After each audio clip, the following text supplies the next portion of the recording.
Muito boa noite. Eu só estou aqui para dar as boas-vindas e dizer que é uma alegria muito grande para a Ciência Viva, para toda a equipa do Pavilhão do Conhecimento, receber aqui esta iniciativa da Fundação Francisco Manuel dos Santos. E por isso quero cumprimentar o Nuno Garopa, que é o Presidente do Conselho de Administração, o David Lopes, fazemos-lo assim de uma maneira muito informal, e cumprimentar também a Susana Norton, portanto são as pessoas da Fundação Francisco Manuel dos Santos, e queremos agradecer-lhes muito terem escolhido o Pavilhão do Conhecimento de Ciência Viva para o lançamento do livro do David Marçal, com a apresentação do Jorge Buesco. Já são da casa, vêm cá muitas vezes, e o que é que nós faríamos aqui sem os investigadores? Nada. Portanto, o nosso trabalho, o trabalho da Ciência Viva é feito porque existe ciência em Portugal, porque existem investigadores que não só fazem a ciência, como escrevem sobre o que fazem e escrevem para o público. E, por isso, este livro hoje dá aqui a luz do dia ou a luz da noite neste nosso espaço. Dizer que ainda é mais gratificante para nós ser hoje neste dia, porque é a nossa noite dos professores. E, portanto, queria cumprimentar todos os professores que estão aqui e os que estão aí nas salas positivas, porque já sabem que a esta hora e a partir de agora está tudo a acontecer no pavilhão, em todas as salas.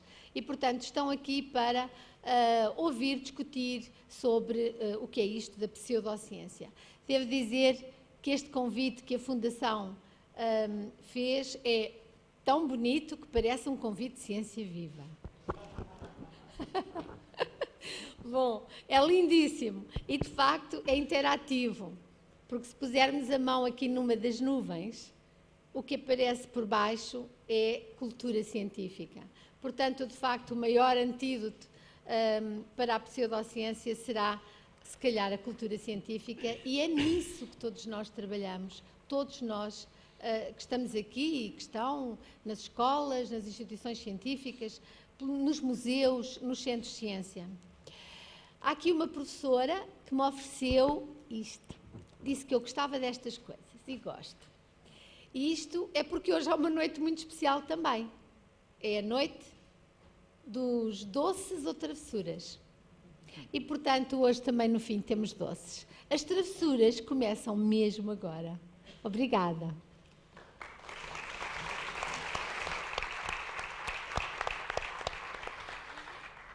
Boa noite a todos.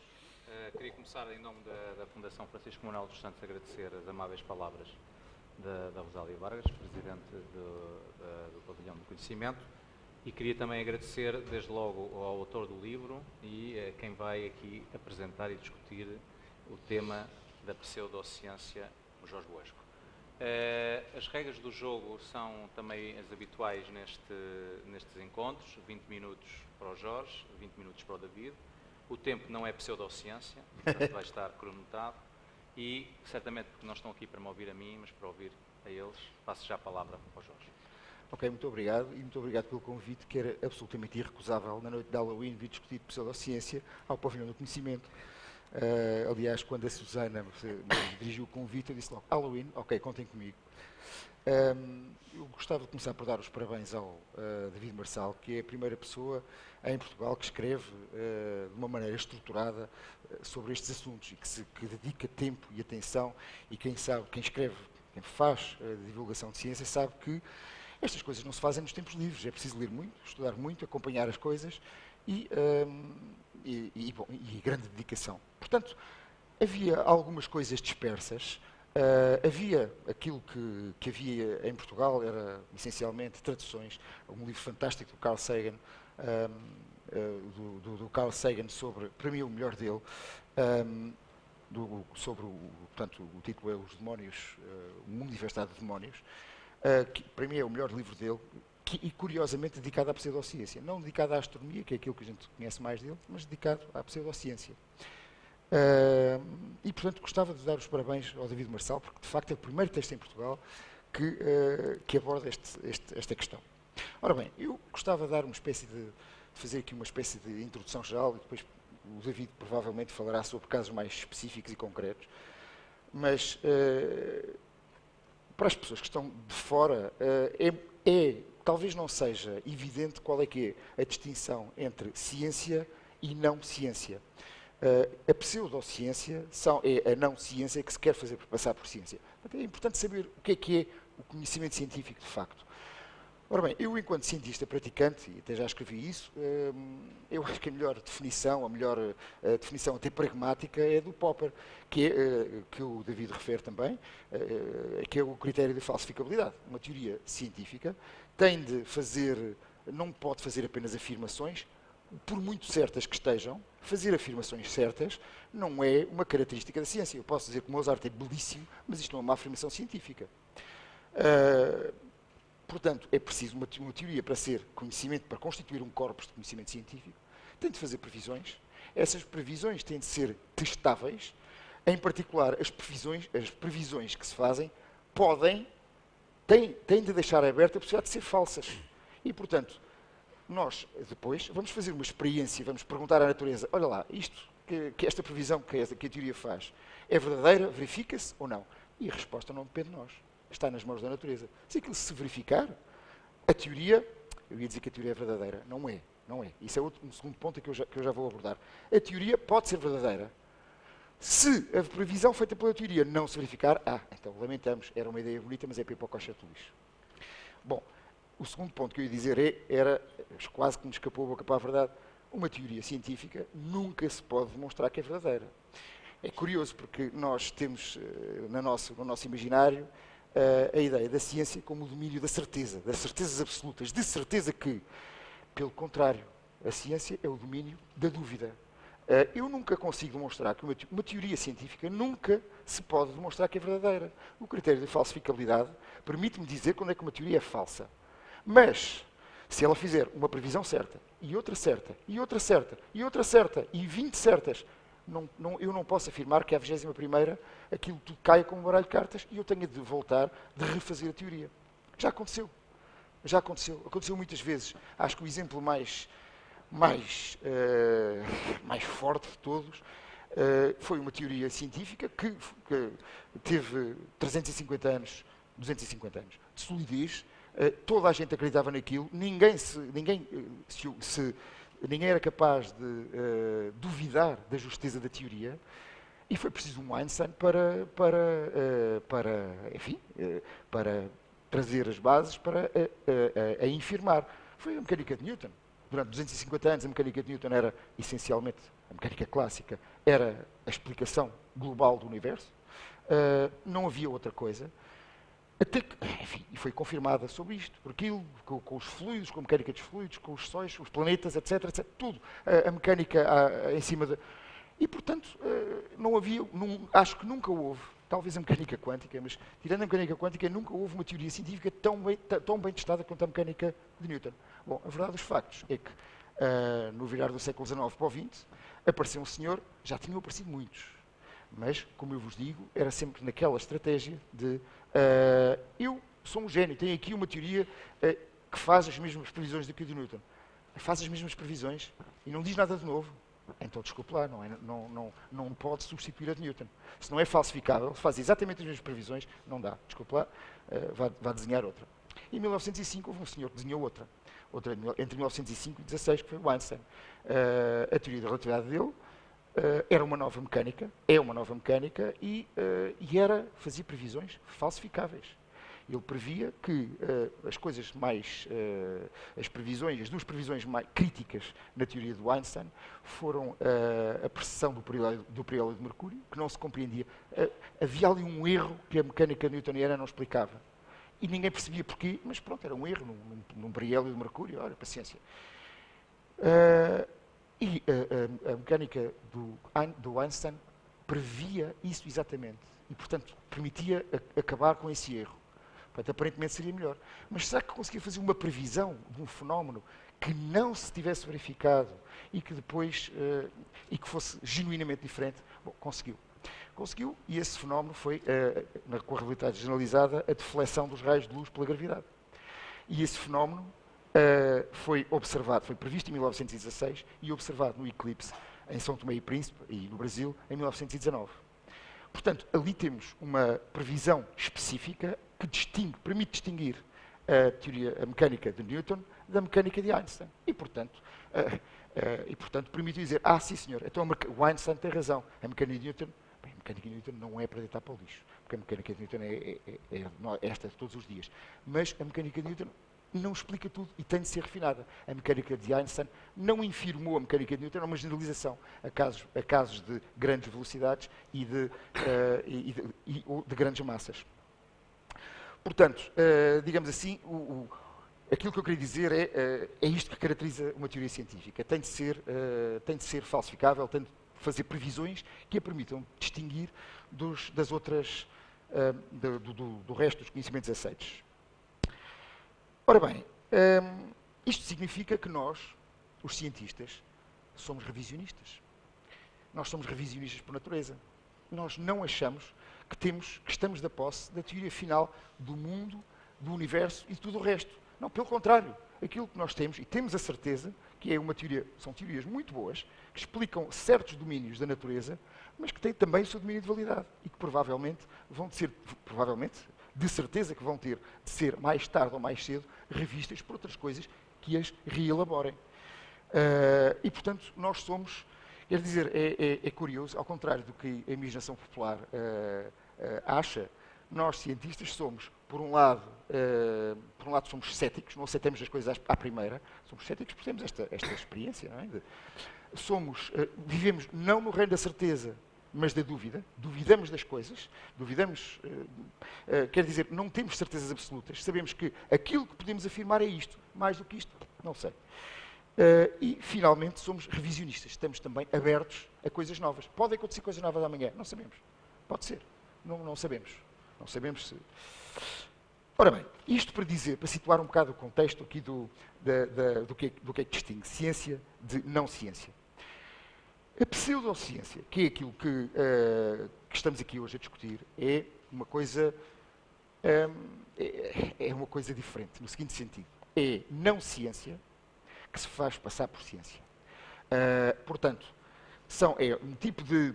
Eu ia dizer conhecimento, mas acho que nem posso dizer conhecimento. São ideias, teorias, mais ou menos bem ou mal coladas, que depois se reclamam do prestígio de conhecimento científico, não sendo falsificáveis. O David certamente irá ter alguns exemplos para contar, mas a homeopatia, ou as medicinas alternativas, ou a acupuntura, ou essas coisas todas, não fazem previsões falsificáveis. O acupuntor diz que, se eu pressionar estes pontos com agulhas e tal, é possível que a dor passe. Bom, mas também é possível que não passe. Quando é que passa, quando é que não passa, qual é a probabilidade de passar, não sabemos. Depois, há outras, nestas questões das medicinas alternativas, há outra coisa que vem ainda mais confundir as coisas, que o David explica isso de uma forma muito engraçada, o efeito placebo. Quando nós falamos de efeito placebo, a maioria das pessoas, eu não vou explicar, acho que vale a pena explicar, David, o efeito placebo explica-se facilmente. Se tiver um senhor à minha frente, se eu estiver doente, tiver um senhor à minha frente com uma bata branca, com uns óculos e com ar de médico a passar um comprimido de açúcar, e eu não souber que é açúcar, tomo aquilo e com uma certa probabilidade, acho que é 20% nas dores de cabeça, a coisa resolve-se, não é? Nas dores de cabeça é 20%, se está estudado, a probabilidade. Ora bem, portanto, o placebo é isto, é uma coisa que não tem efeito nenhum, ter efeito por sugestão. Às vezes as pessoas pensam, por sugestão, então está tudo na mente. Não, não está. Não está na mente. Curiosamente, está em todo o corpo. O ser humano é uma coisa global. Portanto, o que acontece, e o efeito placebo também está estudado, o David não refere aqui, mas é verdade, o efeito placebo tem gradações. Uns comprimidinhos de açúcar é uma coisa, mas é 20%, digamos, para as dores de cabeça. Mas quando ele é mais invasivo, o efeito placebo aumenta. Estou-me a picar. Okay? Aqui eu não posso ignorar o facto de me estarem a picar. O efeito placebo E porquê que ele atua? Não está na minha mente apenas. O efeito placebo atua porque eu, estando a ser picado, há uma série de neurotransmissores que são disparados, as hormonas, as adrenalinas, as epinefrinas, não sei o quê, e muitos dessas hormonas são opiáceos. E esses opiáceos têm um efeito, como a gente sabe, os opiáceos têm um efeito de parar a dor. Pronto. E, curiosamente, o efeito placebo da acupuntura tem efeito, genuinamente, um efeito fisiológico sobre a dor. Agora, obviamente, todas aquelas teorias da energia do corpo e não sei o quê, e os pontos da pressão e tal, infelizmente, isso pouco tem a ver com a realidade. O David dá aqui exemplos muito interessantes. Eu vou só dizer mais duas coisas muito rapidamente. Esta questão da pseudociência pode-se achar que é, como é que eu ia dizer, que é uma espécie de curiosidade, uma ociosidade intelectual, a gente estar aqui a discutir o que é ciência, o que é que não é e tal, e pronto, metemos aqui num catálogozinho, um fecheiro, isto é, isto não é, pronto, ficamos contentes e vamos para casa. Ora bem, isso não é assim. Estas coisas têm consequências muito, muito sérias. Eu vou dar um exemplo real, que foi nos Estados Unidos no final dos anos 90. Isto foi um artigo médico que apareceu no Lancet. Descobriu-se que no Louisiana, acho que foi perto da região de New Orleans, o cancro da mama na etnia preta era 3 vezes mais mortal, tinha uma mortalidade 3 vezes superior à média da população. Que era uma coisa estranha. Começou-se a tentar perceber porquê e tal. Então, a hipótese óbvia, a incidência deve ser maior. Estranhamente percebeu-se que a incidência do cancro da mama não era maior. Era igual à média da população. Só que as senhoras morriam 3 vezes mais do que a média. O que é que acontecia? Bom, depois de se andar muito a estudar esta coisa durante muito tempo, chegou-se à conclusão que as senhoras da etnia negra, dentro do seu,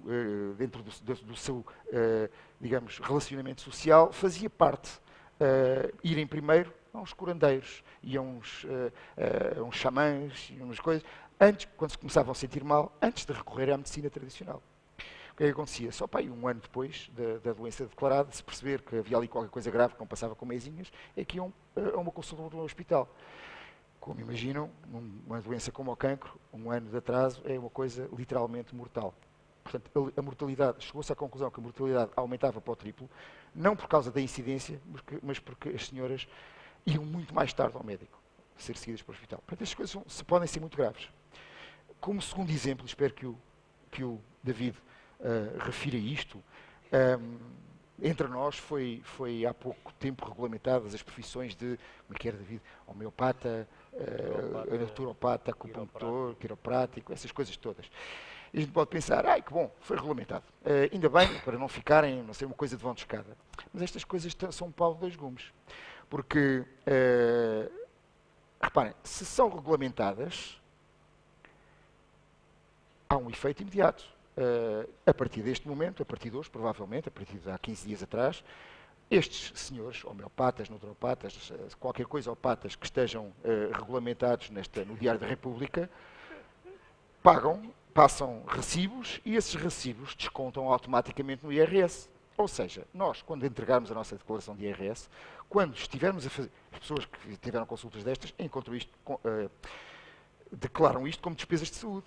E nós todos vamos suportar esses custos, as despesas de saúde, ou seja, financiar isto como sendo parte, como sendo uma despesa de saúde legítima. Eu pessoalmente fico chocado. E mais do que isto, quer dizer, o que vai acontecer agora, o que vai acontecer daqui para a frente é que o próximo passo, já não é só a questão fiscal, o próximo passo é a comparticipação pelo Sistema Nacional de Saúde. O David, de certeza, que vos vai explicar o que é a homeopatia. Basicamente, a homeopatia é beber água, eventualmente com comprimidinhos de açúcar. Portanto, nós estamos na iminência de daqui a pouco tempo, sei lá, 1 ano, 2 anos, pouco tempo, chegamos ao próximo passo, que é termos o nosso Sistema Nacional de Saúde, que está a cortar as comparticipações a todos os medicamentos da medicina científica, estar a comparticipar a água vendida a, quanto será, 30 euros por litro, lá pelos homeopatas. Portanto, evidentemente, enquanto cidadão, isto não significa que as pessoas vão morrer, mas enquanto cidadão isto é uma coisa que me revolta bastante. Não posso encarar isto de ânimo leve. Bom, portanto, infelizmente parece-me que o passo seguinte para estas terapias alternativas e espero que o David mostre porque ineficazes, é nós começarmos a pagar. Bom, eu teria mais algumas coisas a dizer, mas como infelizmente me alonguei um pouquinho, vou ficar por aqui.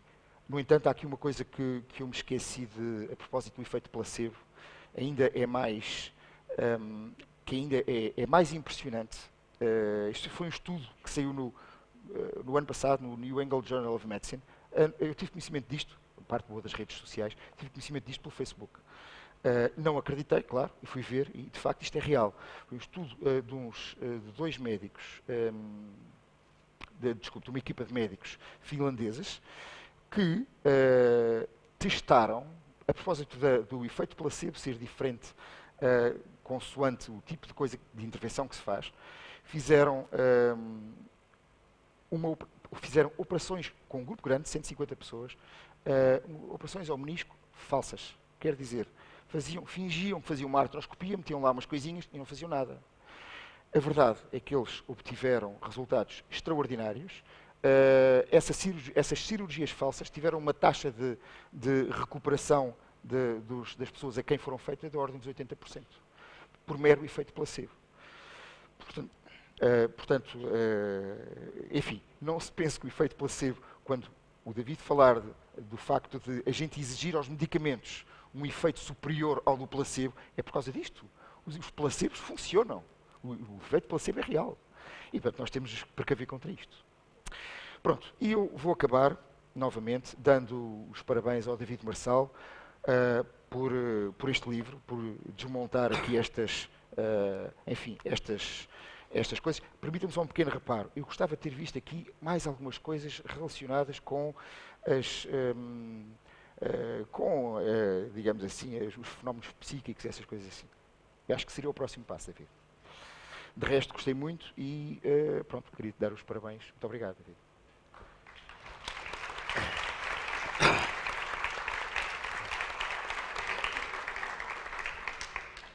Muito obrigado. Eu aproveito a deixa para agradecer os parabéns e para os devolver em forma de agradecimento ao Jorge Buesco pela sua disponibilidade para apresentar o meu livro, uma disponibilidade que muito me honra como leitor de longa data de vários livros cujas obras já me serviram de referência para vários projetos, nomeadamente para vários textos dos cientistas de pé. E portanto, é uma honra e um grande privilégio ter o Jorge Buesco como autor, de qual sou leitor e que admiro, a apresentar o meu livro e agradeço essa disponibilidade. Queria agradecer também, naturalmente, à Fundação Francisco Manuel dos Santos, em primeiro lugar à pessoa do António Araújo, que me fez o convite para escrever este ensaio, e também, naturalmente, ao Nuno Garopa, por estar aqui e por estar a representar a Fundação, e a toda a equipa da Fundação, desde a equipa editorial à equipa de comunicação, que tem feito um trabalho notável à volta deste livro. E, naturalmente, ao Pavilhão do Conhecimento, a começando pela sua Presidente, Rosalia Vargas, que me fez o desafio e o convite de apresentarmos aqui o livro, que é sem dúvida o sítio certo, o Pavilhão do Conhecimento, e também a toda a equipa incansável e que fez um grande trabalho e um esforço inestimável para em pouco tempo tornar possível esta sessão com algumas surpresas que em breve terão conhecimento. Quero também agradecer aos membros da comunidade cética portuguesa. Penso que não está aqui hoje nenhum, ou está? Penso que não está, mas os membros da comunidade cética portuguesa foram um fórum de discussão com quem eu troquei várias vezes ideias acerca deste livro, nomeadamente à Diana Barbosa, ao João Monteiro, ao Marco Filipe e à Leonora Brantes. Também quero agradecer aos investigadores que reviram partes deste livro, nomeadamente à Sofia Guedes Vaz, que está aqui sentada, que reviu a parte sobre alterações climáticas, à Sónia Negrão, que não está aqui sentada, mas que está sentada numa universidade na Arábia Saudita, e que reviu a parte relativa aos organismos geneticamente modificados, ao meu amigo Alexandre Campos, médico, que reviu os assuntos médicos e a quem tenho alguma tentação de perguntar, sendo neurocirurgião, se, para além da operação ao menisco, se uma operação placebo ao cérebro para remover talvez um tumor cerebral, se também podia ter igual sucesso na taxa de recuperação dos pacientes. Também queria agradecer a outro amigo de longa data, que é o naturopata Bruno Gonçalves, um amigo que aceitou discutir comigo o conceito de produto natural na perspectiva dos naturopatas, aceitou este diálogo aberto e franco, mesmo sabendo que não era para boa coisa, na perspectiva dele. Quero agradecer à Joana Lobo Antunes pela revisão do texto e pelo apoio nas questões farmacológicas relacionadas com a farmácia. Ao Carlos Filhais, também grande amigo de longa data, que reviu o texto todo e me deu os bons conselhos.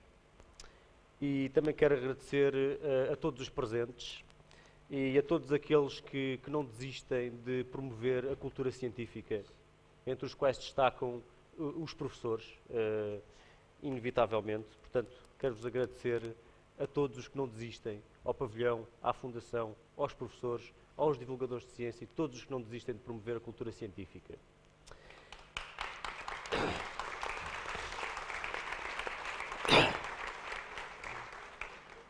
E agora levanto-me. E agora a segunda parte da minha intervenção, eu gostava que fosse um pequeno jogo, uma pequena interação convosco, para as quais tem estas nuvenzinhas, que têm um lado cor-de-rosa e um lado preto. Portanto, eu vou-vos apresentar aqui algumas perguntas que vos proponho para discussão.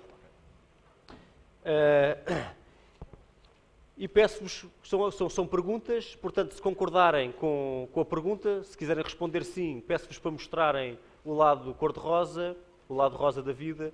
Se por acaso não gostarem, peço-vos que mostrem uma nuvem negra. E espero que e depois eu comento, a seguir intercalo algumas perguntas com comentários, mas tentarei manter os meus comentários relativamente breves, para no final abrirmos a discussão e todos discutirmos estes temas. Eu posso pedir a primeira pergunta? É isto? Eu vou ler. As escolas públicas deveriam recusar crianças não vacinadas?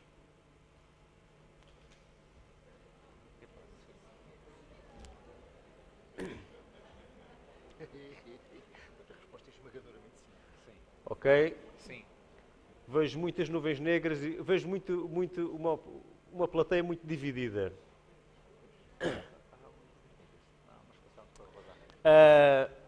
Eu acho que há uma boa razão para a plateia estar dividida.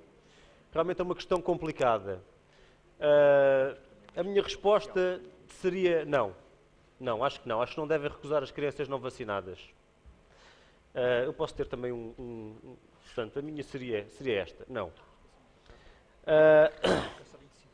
Se é verdade que vacinar as crianças não é uma decisão exclusivamente pessoal e que seja uma opção tão legítima vacinar ou não vacinar, como alguns partidários dos movimentos anti-vacinas procuram veicular, por uma razão muito simples. Não há nenhuma vacina que seja 100% eficaz. Portanto, uma criança não vacinada, que tenha uma doença contagiosa, pode transmiti-la a uma criança vacinada, apesar de tudo, porque não há nenhuma vacina que seja 100% eficaz. E as pessoas reagem de maneira diferente às doenças. Portanto, uma criança vacinada que é contagiada por uma não vacinada, essa criança pode ter até complicações graves e, eventualmente, até muito graves. E, portanto, a vacinação é um ato de responsabilidade social, é um ato de responsabilidade coletiva. E quando um grupo de pessoas ou um grupo de crianças está maioritariamente vacinado, todos beneficiam dessa imunidade de grupo. Portanto, a vacinação não é uma decisão exclusivamente pessoal, uma escolha pessoal. É também uma questão de responsabilidade social. No entanto, eu não defenderia, apesar disto, não defenderia uma solução tão radical como impedir as crianças não vacinadas de irem à escola, uma vez que isso até poderia ser usado como um esquema para retirar as crianças do ensino obrigatório. Avanço para outra pergunta. As vacinas podem causar autismo? Ok, vejo muitas nuvens negras, vejo algumas nuvens cor-de-rosa.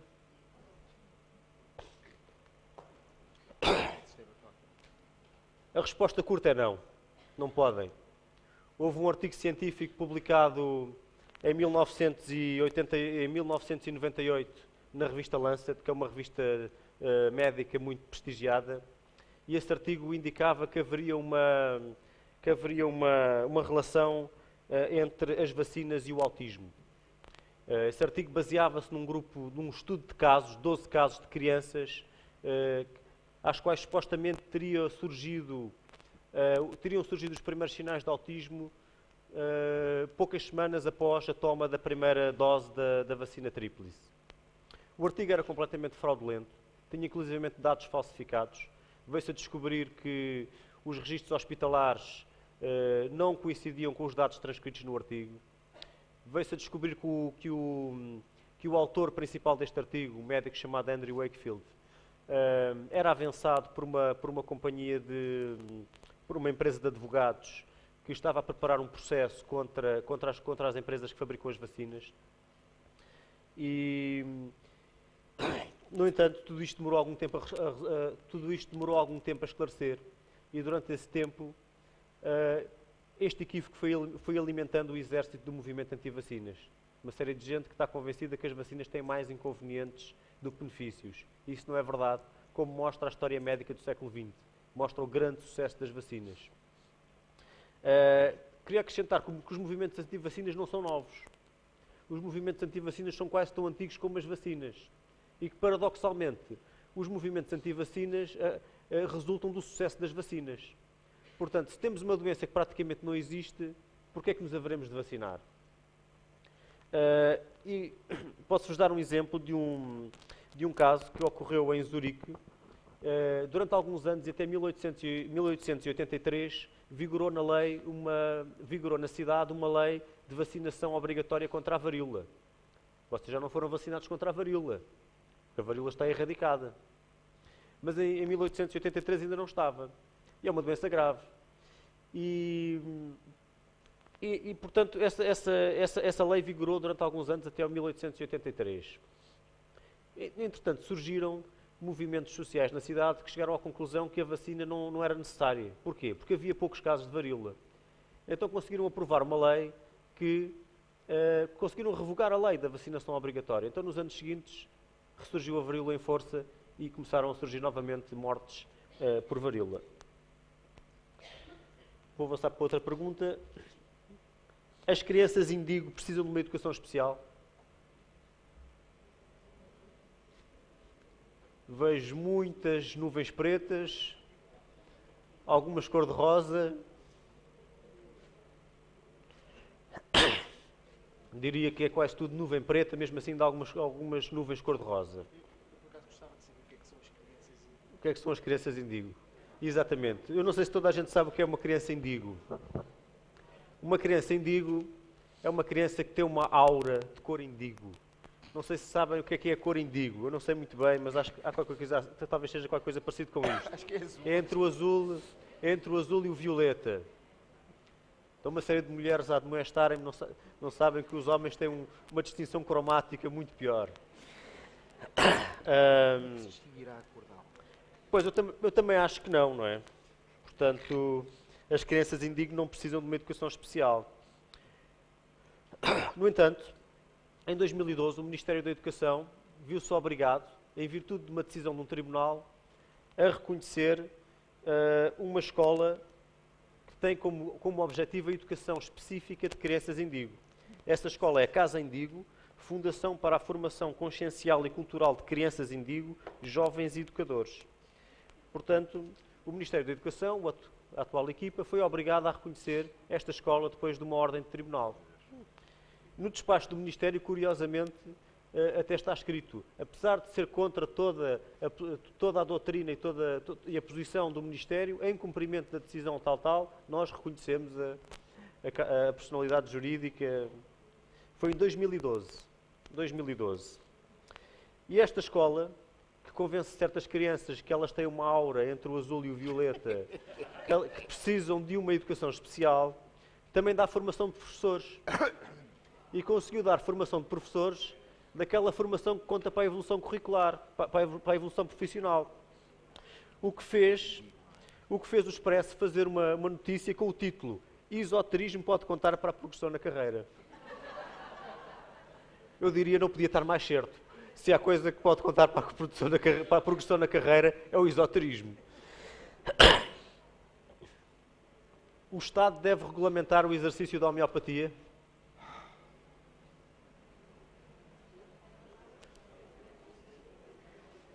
E temos muita gente que gosta de... Eu vejo uma grande nuvem rosa. Eu diria que esta é quase consensual.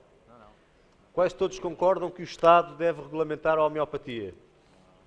Eu não concordo.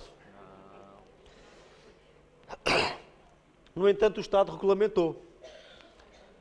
No passado dia 8 de outubro, foram publicadas em Diário da República um conjunto de 7 portarias que regulam várias terapias alternativas, nomeadamente a naturopatia, a fitoterapia, a acupuntura, a homeopatia, a quiroprática, a técnica de medicina tradicional chinesa, fitoterapia, são 7. Eu discordo. E discordo porque esta regulamentação, que é o culminar de um longo processo que começou em 2003 e que também teve uma passagem pelo Tribunal, significa conferir um argumento de autoridade adicional à homeopatia. Portanto, a homeopatia é uma medicina que funciona tão bem como aquele jarro de água que está ali em cima da mesa. Isto porque os remédios homeopáticos são preparados a partir de uma tintura-mãe, que é uma substância que pode ser qualquer coisa, mesmo qualquer coisa, não interessa, e há de facto muitas coisas, como abelhas esmagadas, leite de cadela, raízes de ervas venenosas, pode ser mesmo qualquer coisa. Mas não interessa o que é, porque depois dessa qualquer coisa vai ser diluída sucessivamente. Portanto, pega-se numa gota dessa qualquer coisa e dilui-se em 99 gotas de água. Dá-se 3 pancadinhas, tira-se novamente uma gota e dilui-se novamente em 99 gotas de água. E repete-se isto 30 vezes. Como devem imaginar, o que sobra no final é água, e bastante pura. Mas os homeopatas vendem-na muito cara. Sei que a água pura vale muito dinheiro, ou vale muito, tem muito valor, mas talvez não valha assim tanto como os remédios homeopáticos. E a homeopatia, nos ensaios clínicos, depois esta água é escorrida para umas bolinhas de açúcar e isto são os comprimidos homeopáticos. Portanto, os comprimidos homeopáticos são essencialmente água e açúcar. E por isso, nos ensaios clínicos, comportam-se como o que são. Água e açúcar. Portanto, comportam-se como placebos. Normalmente, no ensaio clínico, nós comparamos o efeito de um tratamento em teste com outro, se for um comprimido, de um comprimido em teste, com outro exatamente igual, a mesma cor, o mesmo tamanho, com a diferença de que não tem o princípio ativo. Os remédios homeopáticos são equivalentes ao placebo que se usa para comparar nos ensaios clínicos. Portanto, a homeopatia não tem provas que funciona. O que tem, e a razão pela qual muitas pessoas acreditam que funciona, é uma série de argumentos de autoridade, nomeadamente a sua venda em farmácias, nomeadamente a sua regulamentação agora, nomeadamente o facto de ser uma especialidade médica reconhecida noutros países, mas nada disso substitui as provas científicas. Portanto, eu acho que o Estado não deve, apesar de ter feito, regulamentar a homeopatia. A homeopatia deve ser ensinada nas universidades públicas?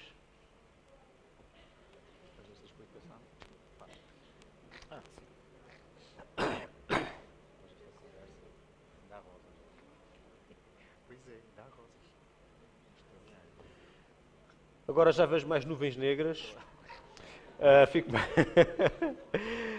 Eu acho que não, como é evidente. Eu acho que as universidades públicas, nomeadamente as faculdades de farmácia, não devem ensinar a pseudociência e a homeopatia é pseudociência.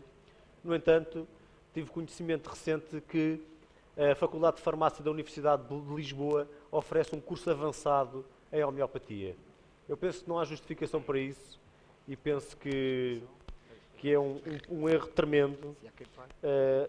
Talvez possa argumentar que existe procura por esse tipo de formação, ou que existem pessoas em farmácias que dispensam medicamentos homeopáticos e que talvez pudessem precisar de uma formação em homeopatia. Eu discordo inteiramente dessa linha de argumentação. As faculdades não podem ir atrás das farmácias, nem do Infarmed. As faculdades, como organizações gestoras de conhecimento, têm que ser elas a liderar os processos, e quem tem que ir atrás das faculdades é o Infarmed, são as farmácias, e não o contrário. Porque se tivermos como critério a procura, a Faculdade de Farmácia também poderia ensinar talvez um curso sobre poções mágicas ou sobre Reiki.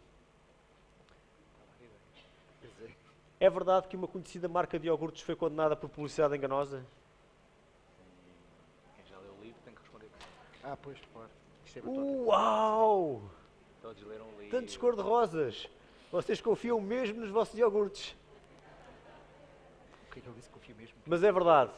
A Danone foi condenada em vários países desde 2009 por causa da publicidade aos seus iogurtes Actimel e Activia.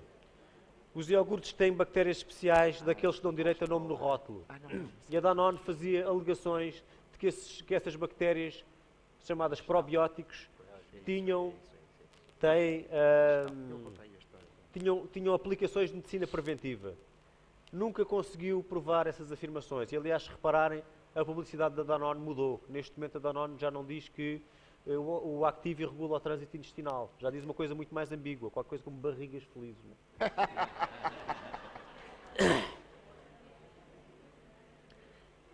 Os produtos naturais não têm riscos para a saúde? Os produtos naturais não têm. Não tem? Portanto, a gente tem que Isto agora é responder sim dupla ou não. negação. Agora é É dupla dupla negação. Isto é dupla negação. Temos aí o problema da dupla negação agora. Como?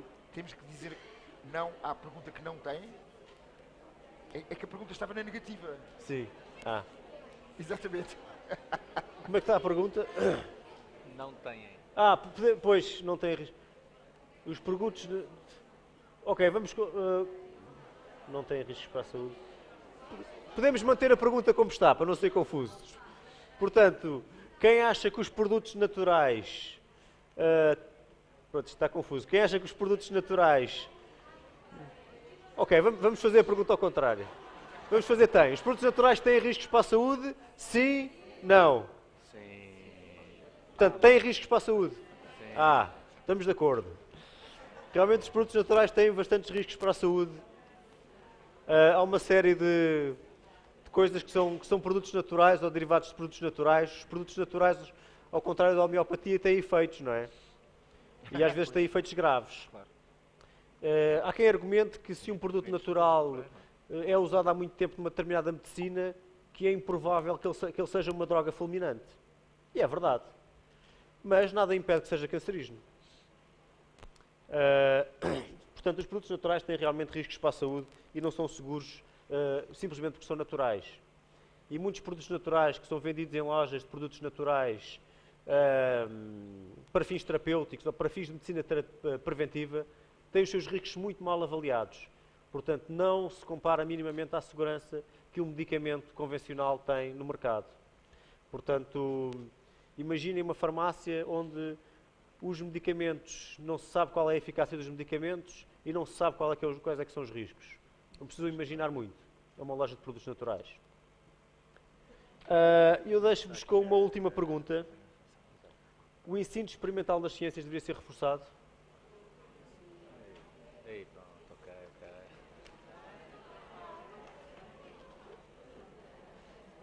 Eu também concordo e com esta pergunta deixo aberto o debate.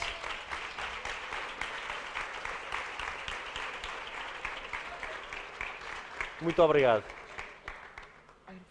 Vamos então abrir o debate. Não cortei. Cortaste, pois. Tá bem, ok. Vamos Eram ver muitas. se Eram muitas, haverá microfones. Eu por acaso estava assustado a pensar que era Quem duas. quiser Eu nem sei quanto tempo demorei. Pois. Vamos então abrir o debate. Quem quiser fazer alguma pergunta, levantar-se o braço.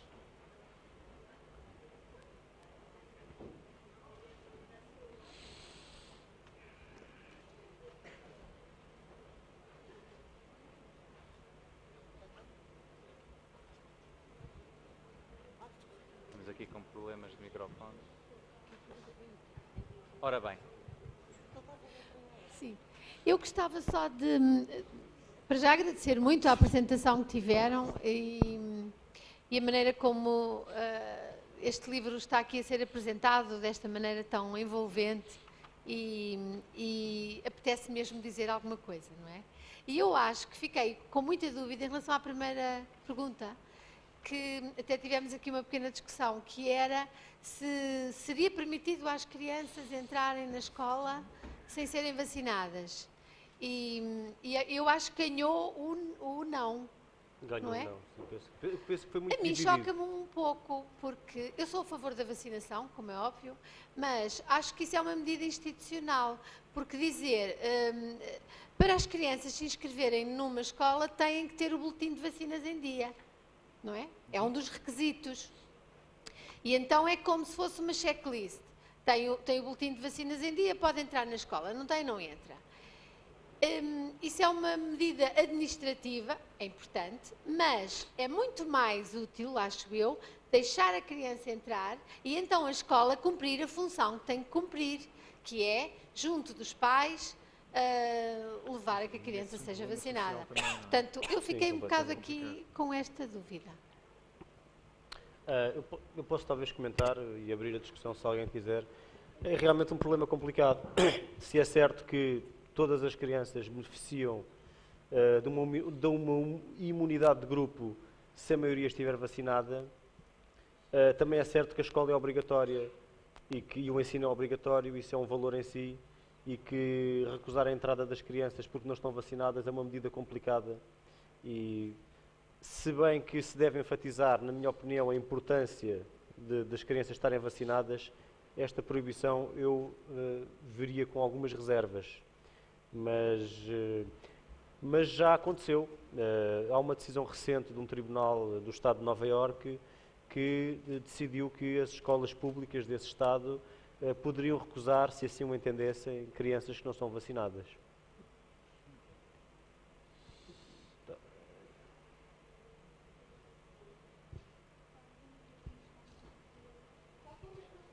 microfone, senão não se ouve. Por exemplo, eu em miúda não tinha a BCG, a doença, como é que chama? Tuberculose, tinha tuberculose na família e os meus pais recusaram que eu fosse vacinada porque haveria maior risco de contágio. Há um mecanismo das vacinas, como é que elas funcionam? E não sei se será linear a eficácia e como é que é recebida a vacina por qualquer pessoa e se isso poderá assim impor. É hoje que eu não consigo ter imunidade, por mais que depois no ensino superior tenha sido obrigada a fazer os testes e ser vacinada, nunca supostamente ganhei imunidade. E não tenho, apesar de ter sido vacinada. Pois, nós podemos adquirir imunidade de várias formas. Portanto, uma vacina em geral é qualquer coisa, um agente que pode ser é qualquer coisa relacionado com o agente que causa uma doença que serve para treinar o sistema imunitário, para ensinar o sistema imunitário a reconhecer aquele agente patogéneo. Pode ser um organismo inteiro, podem ser bactérias atenuadas, podem ser partes de bactérias, toxinas. Portanto, a grande ideia das vacinas é nós ficarmos imunes a uma doença sem nunca termos tido a doença. Claro que se nós estivéssemos centrando-nos na varíola, que é o primeiro caso está erradicada graças à vacinação e é o primeiro caso de uma vacina aplicada em grande escala e um grande sucesso, o maior sucesso dos programas de vacinação, que é a erradicação da varíola. Portanto, as pessoas que tinham varíola no século XVIII, evidentemente, até ao século XIX, portanto, evidentemente poderiam ficar imunes se sobrevivessem. Mas a grande descoberta é que se as pessoas fossem inoculadas com uma variante da varíola mais moderada, que neste caso era a variante bovina, variante das vacas, conseguiam adquirir imunidade à variante humana também. Portanto, conseguiam treinar o seu sistema imunitário sem nunca ter tido a doença. É claro que as vacinas, como todos os procedimentos médicos, têm riscos. Não há nenhum procedimento médico isento de riscos. Tomar um comprimido para a dor de cabeça não é isento de riscos. Mesmo tomar um comprimido de açúcar não é isento de riscos. Há intolerâncias a certos açúcares, há alguns riscos que podem ser relevantes. E também não há nenhum tratamento que seja 100% eficaz. Portanto, mas o balanço, e isto faz com estudos epidemiológicos, entre os riscos, ou seja, entre os benefícios e os custos, é um balanço claramente positivo para as vacinas. Como mostra a história médica do século XX, com a erradicação da varíola, com a praticamente erradicação da poliomielite e com a contenção de uma série de doenças que eram comuns antes dos programas de vacinação. Não sei se conhecem alguém que tenha tido sarampo recentemente, mas portanto, é uma questão de, como é evidente, uma vacina é um tratamento que pode ter riscos. Algumas pessoas poderão ter alguma reação adversa, mas o balanço é constantemente avaliado e é francamente positivo. Eu creio que relativamente às vacinas é uma questão também de percentagem, não é? Porque se nós tivermos, sei lá, 2/3 de crianças não vacinadas, isso é um risco muito grande. Se houver 1 ou 2 crianças não vacinadas na escola, tanto faz, vão à boleia, beneficiam. Mas eu queria pôr aqui outra questão, que é, relativamente aos medicamentos naturais, eu creio que ainda mais perigoso é quando as pessoas combinam medicamentos naturais com medicamentos não naturais. Houve um projeto da Faculdade de Farmácia da Universidade de Coimbra que fez um documentário sobre isso no Média Ciência, naqueles programas que nós apoiámos e aprendemos imenso a vê-los, claro, e que então há casos de horror, histórias de horror, desde género de pessoas com tumores, por exemplo, com câncer, e que tomavam aloés. O aloés promove a angiogenese, agora estão a imaginar, era alimentar histórias absolutamente horríveis e coisas com incompatibilidades perigosíssimas, e depois chegam aos hospitais e não sabem explicar exatamente o que é que tomaram nem qual é a interação. É o Observatório da Interação Planta-Medicamento. Acho que é uma ferramenta muito útil para se consultar. Sim, é verdade, os medicamentos naturais podem ter efeitos. O problema é que não sabemos exatamente quais são. Muitas vezes os medicamentos naturais são misturas de várias substâncias com a composição variável e até muitas vezes com a composição errada. Eu conto uma história no livro acerca de um problema que ocorreu na Bélgica com os comprimidos para emagrecer, comprimidos de produtos naturais que utilizavam um componente da medicina tradicional chinesa, uma erva da medicina tradicional chinesa que era usada desde sempre pela medicina tradicional chinesa. E várias mulheres que tomaram esses comprimidos para emagrecer acabaram por ter falências renais, portanto acabaram por ficar dependentes de hemodiálise para o resto da vida. E o problema estava na composição desses comprimidos para emagrecer, porque eles continham uma erva da família das aristoláceas que causa esses problemas. No entanto, essa erva não estava na composição do medicamento. O que acontecia é que o nome em chinês dessa erva e da outra que era suposto estar era parecida, das ervas confundiam-se e as mulheres acabaram por tomar esses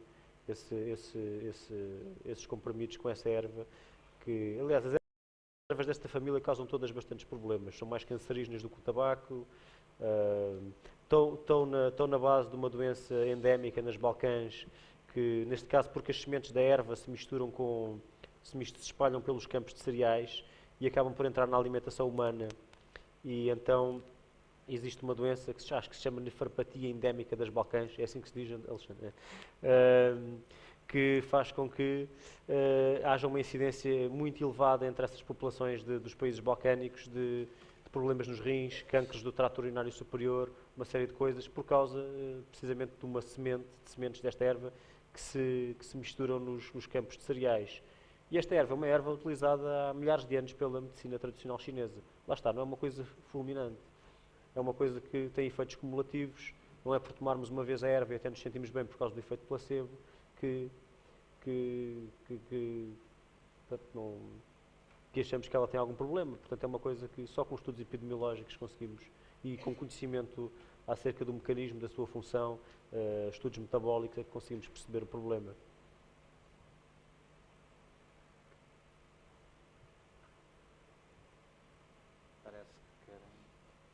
Parece que querem passar ao autografar. Há ali mais uma pergunta. Vamos à última pergunta.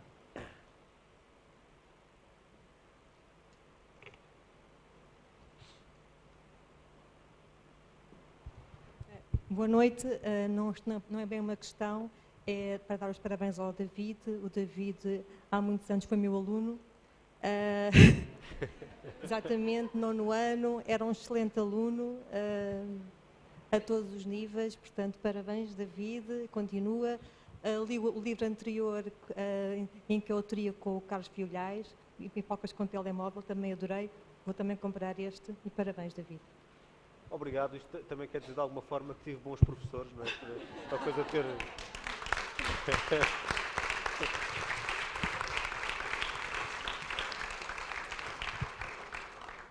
Muito obrigado a todos. Passava então agora à sessão seguinte, que será o autor irá autografar as cópias do livro. Ele já está preparado, aqui há muito tempo a treinar. E dava, entretanto, por encerrada a nossa sessão plenária. Muito obrigado a todos. Obrigado. Ok, Jorge, obrigado.